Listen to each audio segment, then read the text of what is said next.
അതിൽ സംഘടനയുടെ വളർച്ചയും അറിയാം. അതുപോലെ തന്നെ സംഘടനയിലുണ്ടായ മാറ്റങ്ങൾ നമുക്ക് അറിയാൻ പറ്റും.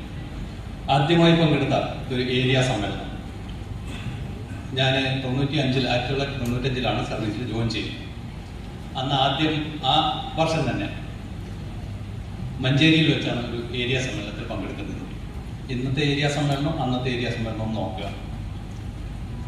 ഞാൻ ഉൾപ്പെടെ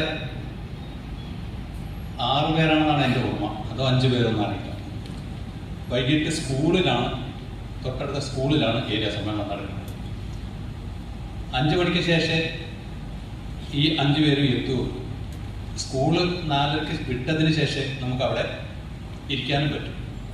അങ്ങനെയുള്ളൊരു സമയത്തേക്കാണ് പോകുന്നത്.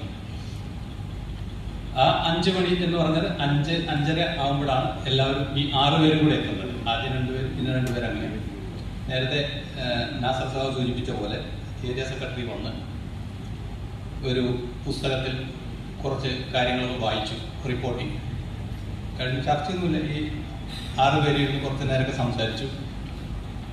പുറത്തുപോയി നമുക്ക് കഴിഞ്ഞു ഒരു അരമണിക്കൂർ 35 മിനിറ്റോടെ സമ്മേളനം കഴിഞ്ഞു. ചായ നമുക്ക് പുറത്തു പോയി കഴിക്കാമെന്ന് പറഞ്ഞു. അങ്ങനെ എല്ലാവരും കൂടെ ചായയും കുടിച്ച് പിരിയും. ആദ്യത്തെ ഏരിയ സമ്മേളനമാണ്.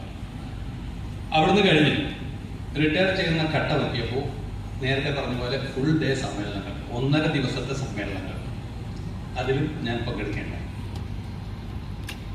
ഏകദേശം കാസർഗോഡ് മുതൽ തിരുവനന്തപുരം വരെ ഉള്ള എല്ലാ ജില്ലകളിലെയും ഏരിയ സമ്മേളനങ്ങളിൽ പങ്കെടുത്തിട്ടുണ്ട്. അവിടെ സംഘടന പറഞ്ഞ് അവതരിപ്പിക്കുകയും ചെയ്യുന്നുണ്ട്. ആ ഒരു വ്യത്യാസം നമുക്ക് മനസ്സിലാക്കാം. ഏറ്റവും ആ റിട്ടയർ ചെയ്യുന്ന സമയത്ത് യൂണിറ്റ് സമ്മേളനങ്ങൾ വരെ നടക്കുന്ന ഘട്ടം എത്തിപ്പോയി.